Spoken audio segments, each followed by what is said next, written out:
السلام علیکم ورحمۃ اللہ وبرکاتہ ان الحمد للہ والصلاة والسلام علی من لا نبی بعد اما بعد اعوذ باللہ من الشیطان الرجیم بسم اللہ الرحمن الرحیم وعلى الذین هادوا حرمنا كل ذی ظفر ومن البقر والغنم حرمنا علیہم شحومہما الا ما حملت ظهورهما او الحوایا او ما اختلط بعظم۔ اللہ سبحانہ و تعالی ارشاد فرماتے ہیں کہ وہ لوگ جو یہودی تھے ان پہ ہم نے حرام کر دیا ہر وہ جانور جو ناخن والا تھا یا کھروں والا تھا، جیسے اونٹ، اور یا پرندے ہوتے ہیں جن کی انگلیاں پیروں کی جو ہیں وہ کھلی ہوئی نہیں ہوتی، تو وہ سارے جانور ان پہ حرام تھے۔ وَمِنَ الْبَقَرِ وَالْغَنَمِ، اور جو گائے ہے اور جو بکری ہے اس میں سے حرمنا علیہم شحومہما، ہم نے ان پہ ان دونوں جانوروں کی چربی حرام کر دی، الا ما حملت ظہورہما، سوائے اس چربی کے جو ان کی پیٹھ پہ ہو، اول حوایا یا انتڑیوں پہ جڑی ہوئی ہو، او مختلط بعظم، یا ہڈیوں کے ساتھ جڑی ہوئی چربی ہو۔ ذالک جزیناہم ببغیہم، یہ ہم نے ان کو سزا دی ان کی شرارتوں اور ان کی سرکشی کی وجہ سے۔ وَإِنَّا لَصَادِقُونَ، اور بلا شبہ ہم سچے ہیں۔ یعنی جو یہودی ہیں وہ دعویٰ کرتے تھے کہ یہ چیزیں وحی کے ذریعے ہم پہ کتاب میں حرام کی گئی ہیں، اور یہ ایک سٹینڈرڈ چیز ہے وحی والے دین میں کہ یہ چیزیں حرام ہوتی ہیں۔ تو اللہ سبحانہ و تعالیٰ ارشاد فرماتے ہیں کہ اصل چیز تو معاملہ یہ ہے کہ جو خبیث چیزیں ہوتی ہیں، جو گندی چیزیں ہیں وہ حرام کی جاتی ہیں، اور جو پاک صاف چیزیں ہوتی ہیں ان کو حلال کیا جاتا ہے، لیکن یہ جو اضافی چیزیں یہودیوں پہ حرام کی گئیں وہ اس وجہ سے نہیں تھیں کہ بذات خود وہ چیزیں حرام ہیں، بلکہ اللہ نے سزا کے طور پہ ان پہ یہ چیزیں حرام کی تھیں، کیونکہ ان کی جو کرتوتیں تھیں، ان کی جو شرارتیں تھیں، اس کے نتیجے میں ان کو یہ سزا دی گئی۔ اسی وجہ سے یہ جو چیزیں ہیں جیسے حلال جانوروں کی چربی ہے، یا اسی طرح اونٹ اور پرندے اکثر جو ہیں جو شکاری پرندے نہیں ہیں وہ امت محمدیہ پہ حلال ہیں، شریعتوں میں بنیادی طور پہ وہ حلال ہوتے تھے، لیکن ان پہ یہ جو حرام کیے گئے ہیں وہ حرام کرنے کی وجہ یہ نہیں کہ وہ چیزیں بذات خود حرام تھی، بلکہ اس لیے حرام کیا گیا کہ ان لوگوں نے سرکشی کی، شرارتیں کی، برے کام کیے، برے اعمال کیے، جس کے نتیجے میں اللہ سبحانہ و تعالیٰ نے ان پہ یہ چیزیں حرام کر دی۔ فَإِن كَذَّبُوكَ، اے محمد رسول اللہ صلی اللہ علیہ وسلم، اگر یہ آپ کو جھٹلائیں، آپ کی اس بات کو نہ مانیں، فَقُلْ رَبُّكُمْ ذُو رَحْمَةٍ وَاسِعَةٍ، تو آپ فرما دیجئے کہ تمہارا رب بڑی وسیع رحمت والا ہے، کہ تم یہ نبی کو جھٹلا رہے ہو اور سرکشی کر رہے ہو، اور اگر تم یہ سوچ رہے ہو کہ ہمیں تو کوئی عذاب نہیں آ رہا، پکڑ نہیں آ رہی، تو اس دھوکے میں نہ رہنا، اللہ کی رحمت وسیع ہے جس کی وجہ سے اللہ فوراً لوگوں کو پکڑتا نہیں۔ وَلَا يُرَدُّ بَأْسُهُ عَنِ الْقَوْمِ الْمُجْرِمِينَ، لیکن اس کے ساتھ ساتھ یہ بھی ایک حقیقت ہے کہ اللہ کا جو عذاب ہے، اس کا جو عذاب ہے وہ مجرم لوگوں سے ٹلنے والا نہیں ہے۔ تو جلد نہیں تو بدیر، دیر کے بعد ہی صحیح، یہ اللہ کی پکڑ ان لوگوں پہ آئے گی، اور یہ اس پکڑ سے چھوٹ نہیں سکتے۔ وقتی طور پہ اللہ کی رحمت جو ہے اس کی وجہ سے ان لوگوں کو فوری طور پہ پکڑ نہیں آ رہی۔ سَيَقُولُ الَّذِينَ أَشْرَكُوا لَوْ شَاءَ اللَّهُ مَا أَشْرَكْنَا، ان قریب وہ لوگ جنہوں نے شرک کیا وہ کہیں گے کہ اگر اللہ چاہتا تو ہم شرک نہ کرتے، ہم بھی شرک نہ کرتے، ولا آباؤنا، اور ہمارے آباء و اجداد بھی شرک نہ کرتے، ولا حرمنا من شیء، اور ہم کسی چیز کو حرام بھی قرار نہ دیتے۔ جیسے پچھلے سبق میں ہم نے پڑھا تھا کہ کس طرح مشرکین نے مختلف جانوروں کو، کسی کو حلال کر دیا، کسی کو حرام، کسی کو بتوں کے ناموں پہ دے دو، کسی کو عورتوں پہ حرام کر دو۔ تو وہ مشرک کیا کہیں گے کہ اگر اللہ چاہتا تو ہم شرک نہ کرتے، ہمارے آباء و اجداد شرک نہ کرتے، ہم کسی چیز کو اپنی طرف سے حرام نہ کرتے۔ تو یہ جو مغالطہ ہے کہ اللہ کی جو مشیت ہے، اللہ کی جو قدرت ہے، اس کو اللہ کی خوشنودی یا رضامندی سمجھنا، یہ غلط فہمی ہے۔ جو مشرکوں کو ہے، وگرنہ اللہ کی جو رضامندی ہے وہ اچھے کاموں میں ہے، وہ جائز کاموں میں ہے، وہ شرک میں نہیں ہے۔ لیکن اللہ کسی کو مجبور نہیں کرتا، تو جو اللہ مجبور نہیں کرتا کسی کو کوئی کام کرنے پہ، تو اس سے یہ نتیجہ اخذ کرنا مشرکوں کا کہ یہ اللہ نے اس چیز کو پسند کیا ہے، اللہ چاہتا ہی یہی ہے کہ پسند کرتا ہے کہ ایسا ہو، تو یہ ان کی غلط فہمی ہے، یہ جھوٹ ہے۔ کیوں؟ کذالک کذب الذین من قبلہم، اسی طرح جو ان سے پچھلی قومیں تھیں، ان سے پہلے جو لوگ تھے، انہوں نے بھی جھٹلایا، حتی ذاقوا باسنا، یہاں تک کہ انہوں نے ہمارے عذاب کو چکھ لیا۔ یعنی اگر یہ اللہ کی خوشنودی اس شرک میں ہوتی اور اس اپنی شریعت گڑھنے میں ہوتی تو پچھلی قوموں پہ عذاب کیوں آتا؟ تو پچھلی قومیں جو اللہ نے تباہ و برباد کی، ان سے پتہ چلتا ہے کہ یہ اللہ کی خوشنودی یا رضامندی والے کام نہیں ہے۔ قل هل عندکم من علم فتخرجوه لنا، اے محمد رسول اللہ صلی اللہ علیہ وسلم، آپ ان سے کہہ دیجئے کہ کیا تمہارے پاس کوئی علم ہے، فتخرجوه لنا، تو وہ علم نکال کے باہر لے کر آؤ۔ اگر تم یہ دعویٰ کرتے ہو کہ اللہ کی اسی میں خوشنودی ہے کہ ہم شرک کریں یا ہم ان چیزوں کو خود ہی حرام کر لیں، تو اس کے پیچھے تمہارے پاس کوئی علم، کوئی دلیل موجود ہے؟ اگر ہے تو اس کو نکال کے لاؤ۔ ان تتبعون الا الظن، تم لوگ صرف خیالی باتوں پہ چلتے ہو، خیالی باتوں کے پیچھے لگے ہوئے ہو۔ وَإِنْ أَنْتُمْ إِلَّا تَخْرُصُونَ، اور تم صرف اندازے اور گیس لگاتے ہو، تمہارے پاس کوئی علم یا کوئی دلیل نہیں ہے۔ قل، اے محمد رسول اللہ صلی اللہ علیہ وسلم، آپ فرما دیجئے، فَلِلَّهِ الْحُجَّةُ الْبَالِغَةُ، جو مکمل اور عروج کو پہنچی ہوئی حجت اور دلیل ہے، وہ صرف اللہ کے لیے ہے اور اللہ کے پاس ہے۔ اللہ جو دلیل اور حجت نازل کرتا ہے وہی کامل اور اکمل حجت ہے۔ فَلَوْ شَاءَ لَهَدَاكُمْ أَجْمَعِينَ، اگر اللہ چاہتا، اگر اللہ کی مشیت میں یہ ہوتا تو وہ تم سارے لوگوں کو ہدایت یافتہ کر دیتا۔ تو اگر اللہ نے زبردستی کرنی ہوتی تو زبردستی سے تو تم لوگوں کو ساروں کو ہدایت دے دیتا، لیکن اللہ زبردستی نہیں کرتا۔ اللہ نے تمہیں اختیار دیا سوچ کا، سمجھ کا، فیصلہ کرنے کا، تو اب اگر تم غلط فیصلہ کرو گے تو وہ تمہارے ذمے ہے، اور تم اپنے غلط فیصلے سے آٹومیٹیکلی یہ نہیں سمجھ سکتے کہ اللہ کی خوشنودی، اللہ کی رضا، اللہ کی خوشی بھی اسی میں ہے، کیونکہ اللہ جو ہے وہ راضی ہوتا ہے اچھی چیزوں سے، توحید سے، اچھے کاموں سے، نہ کہ شرک و کفر سے۔ قل ہلم شہداءکم الذین یشہدون ان اللہ حرم ھذا، اے محمد رسول اللہ صلی اللہ علیہ وسلم، آپ ان سے کہیے کہ اپنے ان گواہوں کو لے کر آؤ جو اس بات کی گواہی دیں کہ ان اللہ حرم ھذا، کہ اللہ نے ان چیزوں کو حرام کیا۔ جن چیزوں کو تم اپنی طرف سے حرام کرتا ہو، اپنے گواہ لے کر آؤ جو گواہی دیں کہ جی ہم اس چیز کے گواہ ہیں کہ اللہ نے ان کو حرام کیا ہے، ہمارے سامنے کیا ہے، یا ہم پہ وحی آئی ہے، یا کوئی اور دلیل سے بات کریں۔ فَإِن شَهِدُوا، اگر وہ گواہی دیں تو نتیجہ کیا ہوگا کہ وہ جھوٹی گواہی دیں گے۔ فَإِن شَهِدُوا فَلَا تَشْهَدْ مَعَهُمْ، اگر وہ اس چیز کی گواہی دیں، اس پہ قسمیں اٹھانا شروع کر دیں، فَلَا تَشْهَدْ مَعَهُمْ، تو آپ ان کے ساتھ اس چیز کی گواہی نہ دیں، کیونکہ وہ تو جھوٹ پہ، بے دلیل بات پہ گواہی دے رہے ہیں، تو آپ تو ایسا نہیں کر سکتے۔ وَلَا تَتَّبِعْ أَهْوَاءَ الَّذِينَ، اور آپ کبھی بھی ان لوگوں کی خواہشات کے پیچھے نہ چلیے، الَّذِينَ كَذَّبُوا بِآيَاتِنَا، کہ جنہوں نے ہماری آیات کو جھٹلایا، والذین لا یؤمنون بالآخرہ، اور وہ لوگ جو آخرت پہ ایمان نہیں رکھتے، وہم بربہم یعدلون، اور وہ اپنے رب کے ساتھ دوسروں کو شریک ٹھہراتے ہیں۔ تو جو مشرک ہے، جو کافر ہے، جو ایمان آخرت پہ نہیں رکھتا، جو اللہ کی آیات کو ٹکراتا ہے، ان لوگوں کی خواہشات کے پیچھے آپ نہ چلیں، بلکہ آپ وحی کے پیچھے چلیں۔ قل تعالوا، اے محمد رسول اللہ صلی اللہ علیہ وسلم، آپ ان سے کہیے، یعنی یہ جو یہودی ہیں ان سے کہیے کہ آؤ اتل ما حرم ربکم علیکم، میں تمہیں تلاوت تم پہ کرتا ہوں اور میں تمہیں پڑھ کے سناتا ہوں کہ تمہارے رب نے حقیقت میں تم پہ کون سی چیزیں حرام کی تھیں، حقیقت میں تم پہ کون سی چیزیں حرام کی گئی تھیں،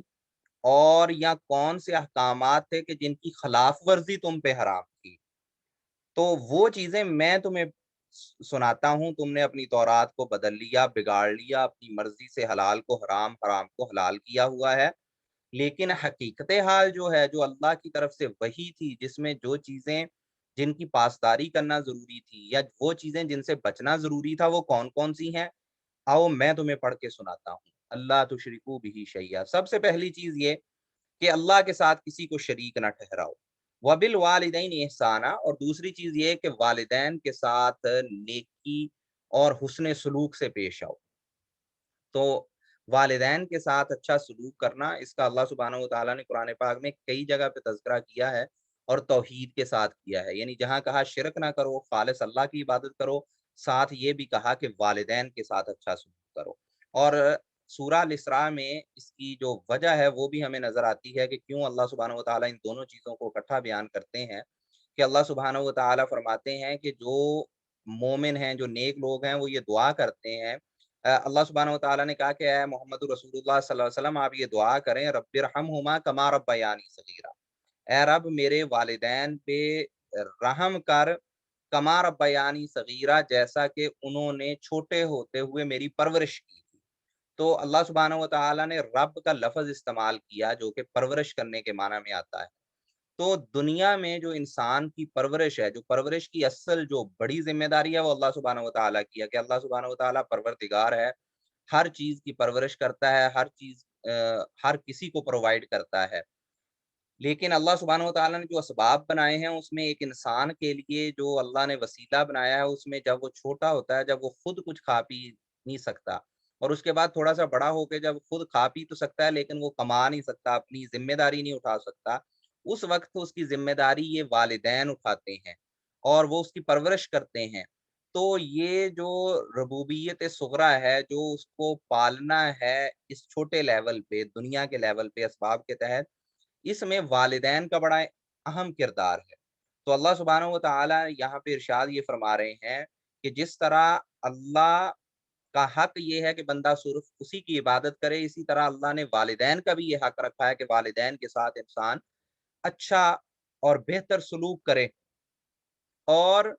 والدین کی نافرمانی کرنا، ان سے بدسلوکی کرنا، اس کو رسول اللہ صلی اللہ علیہ وسلم نے فرمایا کہ شرک کے بعد سب سے بڑا گناہ یہ ہے کہ انسان والدین کی نافرمانی اور ان سے بدسلوکی کرے۔ تو اس لیے والدین کے ساتھ اچھا سلوک کرنا اس کی شریعت میں بہت اہمیت ہے۔ وَلَا تَقْتُلُوا أَوْلَادَكُم مِّنْ إِمْلَاقٍ، اور تیسری چیز اللہ سبحانہ و تعالیٰ فرماتے ہیں کہ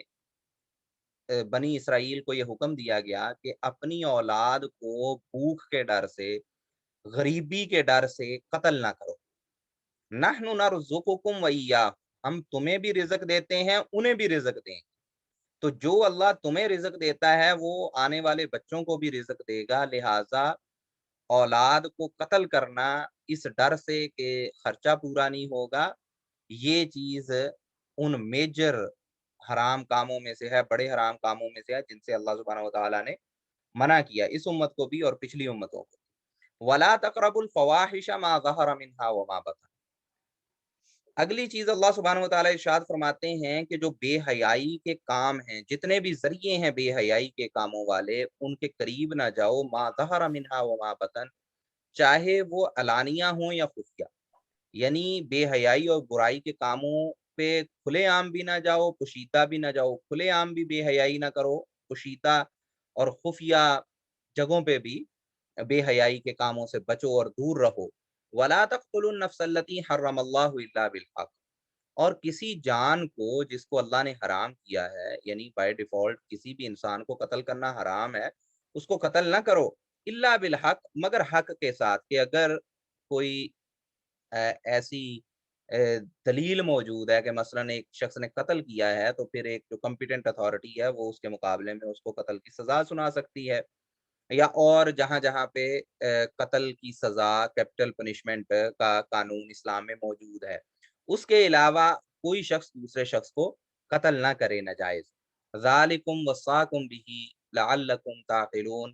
یہ وہ چیز ہے کہ جس کے ساتھ اللہ سبحانہ و تعالیٰ تمہیں وصیت کرتا ہے اور تاکید کے ساتھ حکم دیتا ہے، لعلکم تعقلون، تاکہ تم عقل حاصل کرو اور تمہیں سمجھ آ جائے کہ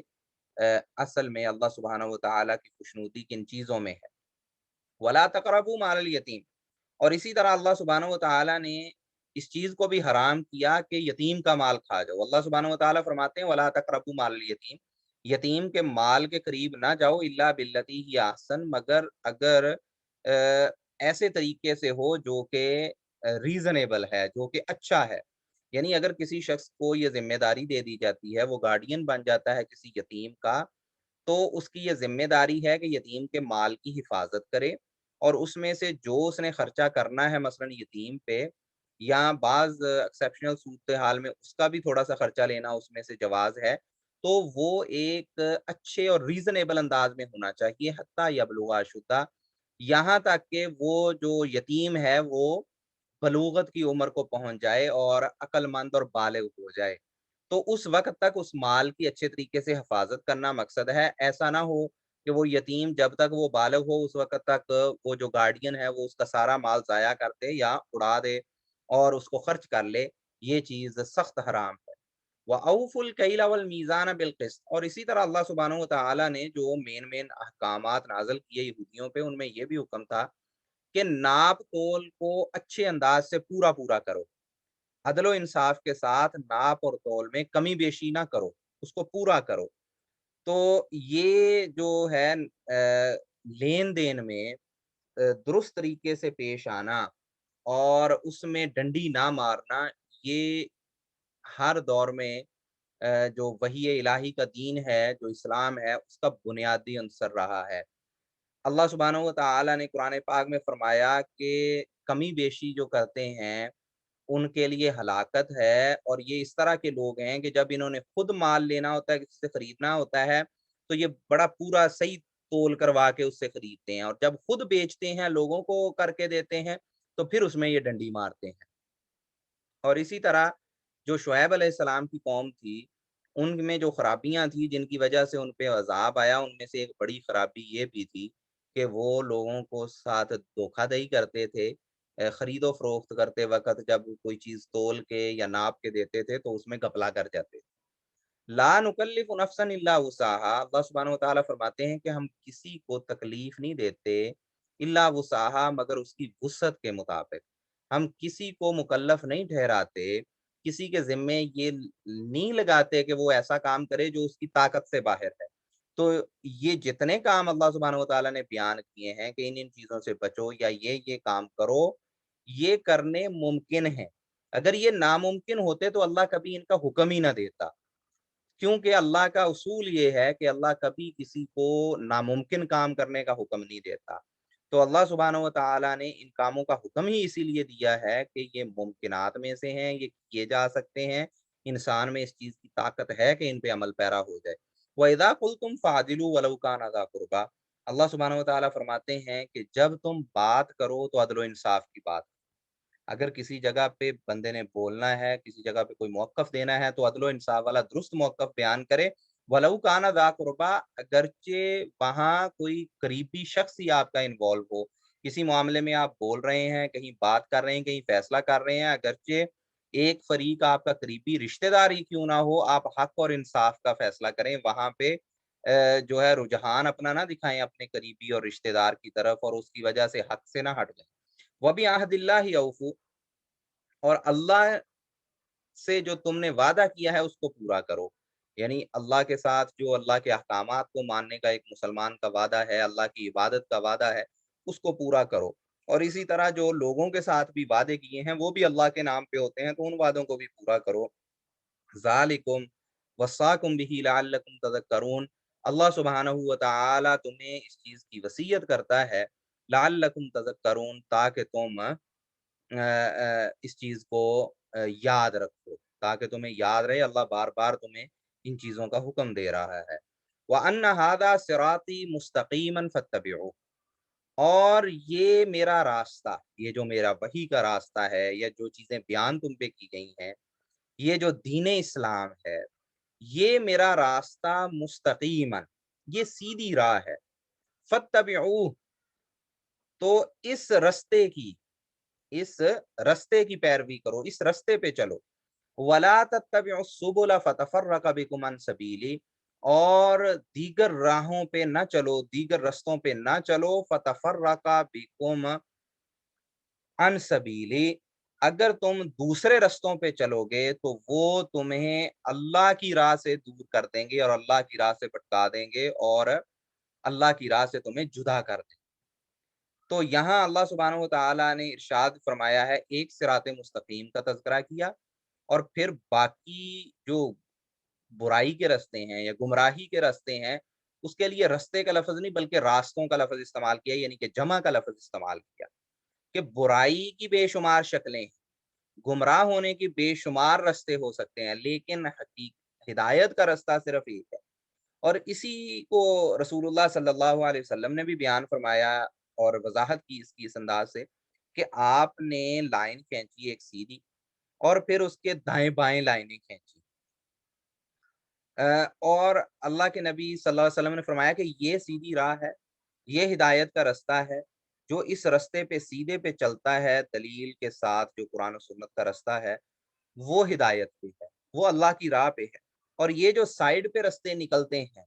یہ وہ رستے ہیں جو انسان کو راہ راست سے دور لے جاتے ہیں، یہ سارے گمراہی کے رستے، اور یہ انسان کو سیدھی راہ سے بھٹکا دیتے ہیں، اسے توڑ دیتے ہیں۔ یہ جو ٹوٹنا ہے اسی کو فرقہ کہتے ہیں۔ فتفرق بکم عن سبیلی، دیکھیں اس آیت میں اللہ سبحانہ و تعالیٰ نے یہ جو لفظ استعمال کیا ٹوٹنے اور جدا ہونے کے لیے، یہ وہی لفظ فرقہ ہے۔ تو فرقہ لفظ جو ہے اس کا مطلب ہی یہ ہوتا ہے کہ جو آپ کی بنیادی رستہ ہے، جو اصل رستہ ہے، اس سے ہٹ جانا، اس طریقے سے ہٹ کے الگ طریقہ شروع کر لینا،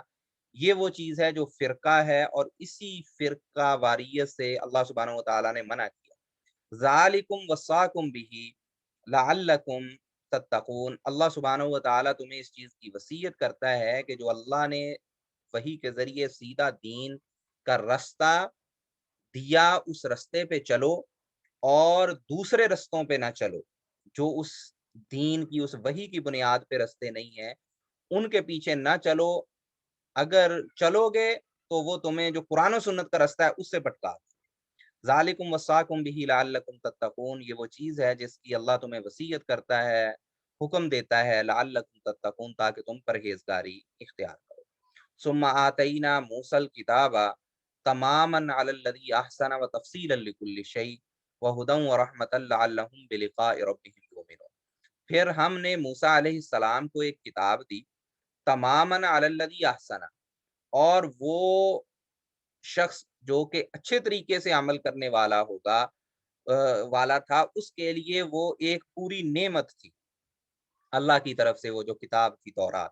وہ تفصیل لکل شیء، اور اس میں اللہ سبحانہ و تعالیٰ نے سارے احکامات جو شریعت کے ہیں وہ تفصیل سے بیان کیے، وہ ہدن، اور اس کتاب کو باعث سے ہدایت بنایا، ورحمہ، اور باعث سے رحمت بنایا، لعلہم بلقاء ربہم یؤمنون، تاکہ وہ لوگ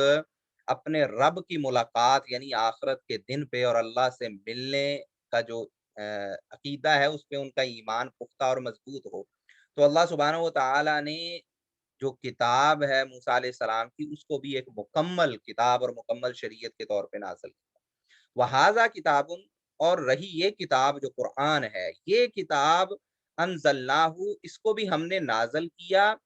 مبارک، اور یہ بھی بابرکت ہے، فتبعوہ، اس کتاب کی پیروی کرو، اس میں جو احکامات بیان ہوئے ہیں ان کو فالو کرو، واتقوا لعلکم ترحمون، اور اللہ سے ڈرو اور اللہ کا تقوی اختیار کرو، لعلکم ترحمون، تاکہ تم پہ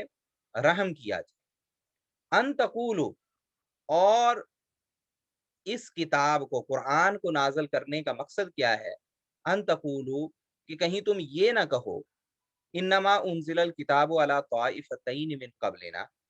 کہ ہم سے پہلے جو دو گروہ تھے عیسائیوں اور یہودیوں کا، ان پہ کتاب نازل کی گئی، وَإِن كُنَّا عَن دِرَاسَتِهِمْ لَغَافِلِينَ، اور ہم اس کتاب کو پڑھنے پڑھانے سے قاصر تھے اور اس سے غافل تھے، اس سے لا علم تھے، کیونکہ وہ کتابیں جو ہیں وہ عربی زبان میں نہیں تھیں، ہماری زبان میں نہیں تھی، وہ زبانیں ہمیں آتی نہیں تھی، اور ہم نے تو نہ تورات انجیل پڑھی نہ سمجھی، تو ہاں یہ ایکسکیوز بناتے کہ کتاب ہم پہ تو نازل کی نہیں گئی، ان پہ نازل کی گئی تھی، اور ساتھ ہی ان کا بھی الزام لگا دیتے کہ انہوں نے اس کو بدل دیا، انہوں نے آگے ہمیں وہ صحیح کتابیں پہنچائی نہیں، تو ہم کس انداز سے وہی پہ عمل کرتے اور حقیقت میں جو شریعت ہے اس پہ عمل کرتے۔ تو اس ایکسکیوز کو، اس عذر کو ختم کرنے کے لیے ہم نے یہ قرآن عربی زبان میں نازل کیا جو کہ بابرکت ہے۔ تو اب تمہیں چاہیے کہ اس قرآن کی پیروی کرو، اس کو فالو کرو۔ او تقولو لو انا انزل علینا الکتاب لکنا اہدی منہ،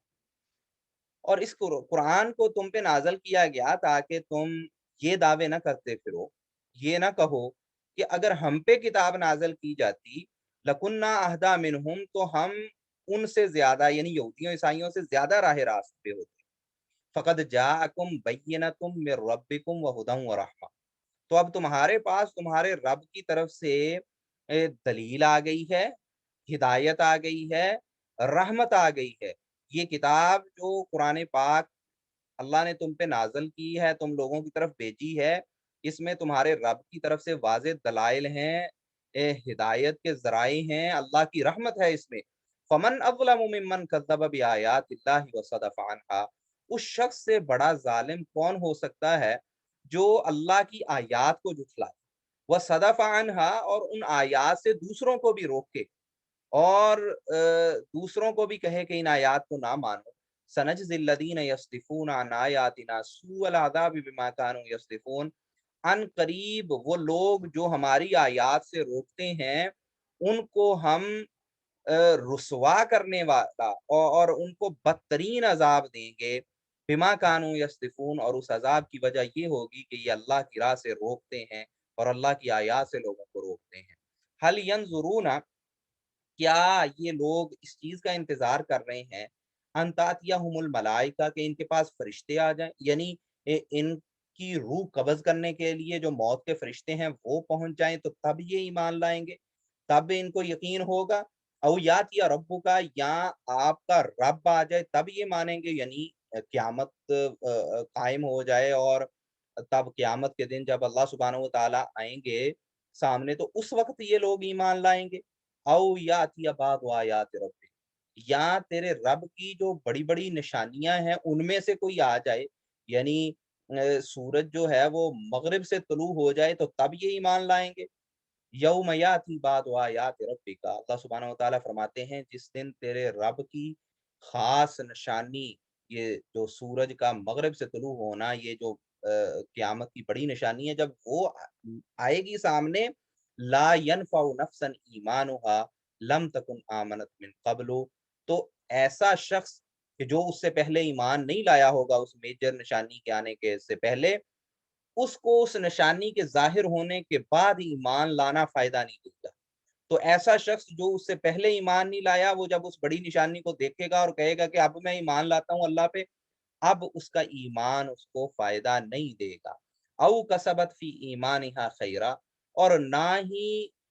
اس شخص کو فائدہ ہوگا کہ جس نے اپنے ایمان میں بھلائی اکٹھی نہ کی ہو، یعنی جس نے نیک کام نہ کیے ہوں، نیک عمل نہ کیے ہوں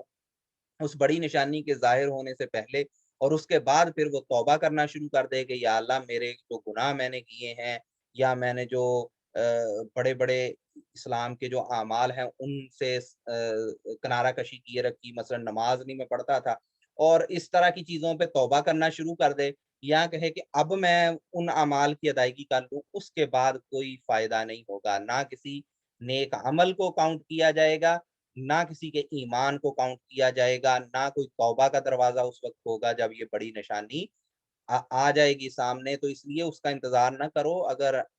ایمان کو تسلیم کرنا ہے، رائے راست پہ آنا ہے تو اس سے پہلے پہلے آ جاؤ۔ قل انتظروا انا منتظرون، اگر پھر بھی ان کی یہی سوچ ہے کہ یہ انتظار کرتے ہیں، دیکھتے ہیں کہ یہ باتیں سچی ہیں کہ نہیں، تو اے محمد رسول اللہ صلی اللہ علیہ وسلم آپ فرما دیجئے کہ پھر تم لوگ انتظار کرو، ہم بھی انتظار